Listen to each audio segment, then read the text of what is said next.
পৌৰসভাৰ বিৰুদ্ধে জৰুৰী ৰাজহুৱা সভা 52 বছৰ ইতিহাসৰ সাক্ষী ডিমৌ সমবায় সমিতি নিষেধ কৰাৰ পৰিকল্পনা ডিমৌ পৌৰসভাৰ ডিমৌ সমবায় সমিতিৰ অঞ্জলি বৰুৱা আহ্বানত ডিমৌ প্ৰেছ ক্লাবত ডিমৌৰ বিভিন্ন দল সংগঠনৰ উপস্থিতিত জৰুৰী ৰাজহুৱা সভা ডিমৌ বিধানসভাৰ বিধায়ক আৰু পৌৰসভাৰ হঠকাৰী সিদ্ধান্তৰ বিৰুদ্ধে সৰব প্ৰদেশ কংগ্ৰেছৰ সম্পাদক অজয় কুমাৰ গগৈৰ news desk report Assam live 7 প্ৰথম কথাটো যে কোনো কাৰণতে হস্তান্তৰ হ'ব নোৱাৰে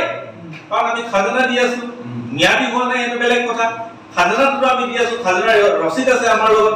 72 চনৰ পৰা ধাৰাবাহিকভাৱে তাৰ কাৰ্যক্ৰমণিকা চলি আছে এতিয়া সমবায় সমিতিখনৰ বছৰি অডিট হৈছে অডিট ৰিপৰ্ট অনুসৰি গভৰ্ণমেণ্টৰ ঘৰত ৰেভিনিউ দিয়া হৈছে এইখনতে একেবাৰে মিতপাই হৈ থকা নাই চাউনি দিলে বুলি কোনোবাই কপৰে মিতপাই আছে তেনেকুৱাটো কথা নহয় তাৰ যিটো মেচিনাৰী তাৰ যিটো ফাংচনিং মেথড এই মেথডটো কাৰ্যক্ষম হৈ আছে হৈ থকাৰ পাছত কেনেকৈ সাহস কৰিছে কেনেকৈ সাহসটো দেখুৱাব পাৰিছে কোনোবাই এক্সৱাইজে দিয়ে নহওক কি বিধায়কে হওক কোনোবা ঠিকাদাৰটো ঘৰটো নিৰ্মাণ নকৰে ইয়াতো মানে জনপ্ৰতিনিধিৰ তাতো হাত থাকিব লাগিব এই বিধায়কগৰাকী কেনেকৈ সাহস কৰিব পাৰিলে যে সমবায় সমিতি মাটিডোখৰত আমি ৰাইজৰ লগত আলোচনা নকৰাকৈ এনেকৈ এটা আমি ঘৰ নিৰ্মাণ কৰিম মই কথাটো এইকাৰণে কৈছো যে এনেকুৱা কাম আৰম্ভ কৰিছে ৰাইজৰ বিপুল প্ৰতিবাদ আছিল এখন স্কুল বন্ধ কৰিব নালাগে